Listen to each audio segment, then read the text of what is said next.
Hi,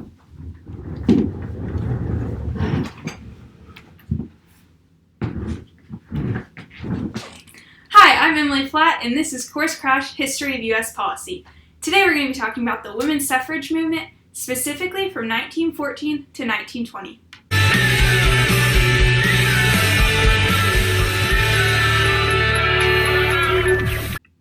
During this time, women in the U.S. were valued for cooking, cleaning, taking care of kids, and doing all the chores at home. Men went to work, women stayed at home. That was just the U.S. culture. Well, as World War I was starting to begin, large numbers of men were leaving their homes, leaving their jobs completely unoccupied. At the same time, the war also created a lot of new job opportunities, the need for weapons, ammo, and lots of other supplies. Jobs that were formerly for men only began being filled by women. Jobs like working in textile mills and factories.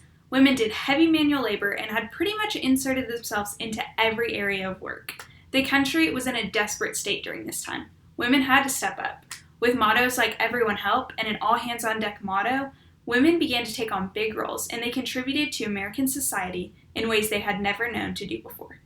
One person that had a large impact on women beginning to work outside their homes was the president at the time, Woodrow Wilson. Wilson opposed the idea of women's suffrage. One letter was even found from Wilson, written to his daughter, explaining that the suffragists seemed bent on making their cause as obnoxious as possible. Yikes.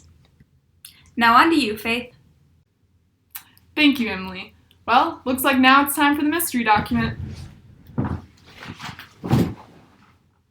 Well, let's see what we have today.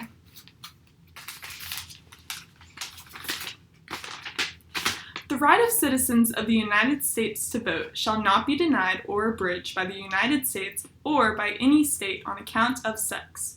Congress shall have the right to enforce this article by appropriate legislation. As much as I would love to say this came from Oprah Winfrey, I'm going to have to say the 19th Amendment. The 19th Amendment was passed in the year 1920, having a promise be made to women that voting would not be denied of them because of their sex. This amendment brought new rights to certain women with the age of our changing nation. The women who were impacted by this were once strictly household figures, but then given these expectations to be more of a driving force of their household by helping the country with the war through being employed while still being expected to keep their normal household responsibilities, and also with keeping the moral high within their families. Although this great amendment had been passed, there were still many men and women who were left out of this right to vote. Both men and women of other minorities, including African American and Chinese American, were excluded from this amendment, bringing light to how much more growing we have to do as a nation. Now, Hannah, please tell us how this is relevant today. I'm glad you asked, Faith. For one, women can now vote. These major events brought about by the 19th Amendment are now celebrated on Women's Equality Day. Every year on August 26th, this law, passed in 1920, is commemorated. Others are educated on and reminded about this monumental act that gave women the rights that they deserve. Women's suffrage also started this amazing chain reaction that led to other minorities gaining the right to vote, such as Chinese immigrants.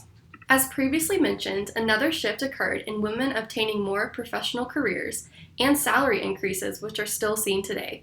It's not uncommon to see women in professional work settings.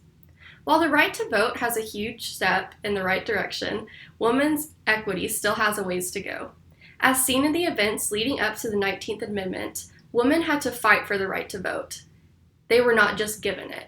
The same could be said about unequal wages and other discrimination against women that we see today.